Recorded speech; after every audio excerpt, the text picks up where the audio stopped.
देवियों और सज्जनों, मेरी बात पे विचार करिए, फिर कथा में चलेंगे, क्योंकि आज हम कथा में कुछ संतानों की चर्चा करने वाले हैं, इसलिए मैं आपको पहले से सावधान कर रहा हूं। संतान पालना मुश्किल काम हो गया। क्यों हो गया मुश्किल काम?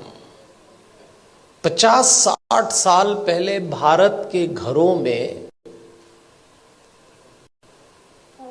बच्चे आदेश आधारित सिद्धांत पर पाले गए। इसको अंग्रेजी में कहते हैं इंस्ट्रक्शन बेस्ड थ्योरी। 50-60 साल पहले, उनमें से कुछ लोग बैठे होंगे, घर का कोई एक सदस्य, दादा हो, पिता हो, बड़ा भाई, आदेश देता था और सबको पालना था। कोई चांस नहीं था माना करने का। आदेश आधारित सिद्धांत पे संतानें पाली गई और योग्य भी हो गई। समय बीत गया, वो सिद्धांत चला गया, दूसरा आया, और दूसरा सिद्धांत आया विचार विमर्श पर आधारित। इसको डिस्कशन बेस्ड थ्योरी कहते हैं। जब दूसरा समय आया, दूसरा चरण आया, तो बच्चों ने मां बाप से विचार विमर्श किया। माता पिता ने आदेश दिया, इन्होंने डिस्कशन शुरू किया कि ऐसा क्यों है, ऐसा क्यों नहीं हो सकता, लेकिन विचार विमर्श था। और विचार विमर्श करने वाले बच्चों ने अंत में कहा कि बात समझ में तो नहीं आ रही, पर आप जैसा कह रहे हैं मान लेते थे। वो समय भी चला गया।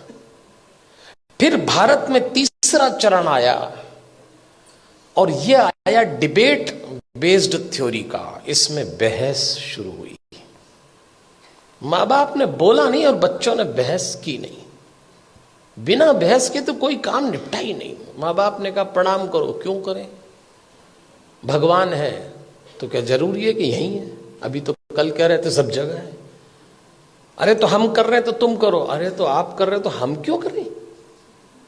भगवान आशीर्वाद देंगे इसलिए प्रणाम करो, तो प्रणाम नहीं करेंगे तो क्या आशीर्वाद नहीं देंगे? अब 2 सवाल उनका जवाब।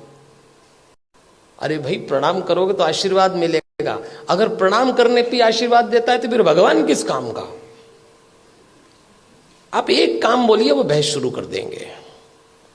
और इस पीढ़ी ने जब बहस शुरू की तो इसको एक गलत फहमी भी हुई कि हमें अपने माँ बाप से ज्यादा अकल है। यहां से खतरा शुरू चालू हो गया।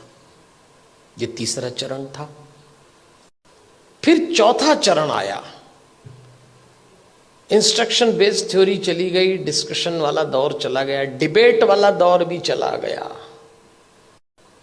अब डिनाई का दौर आया।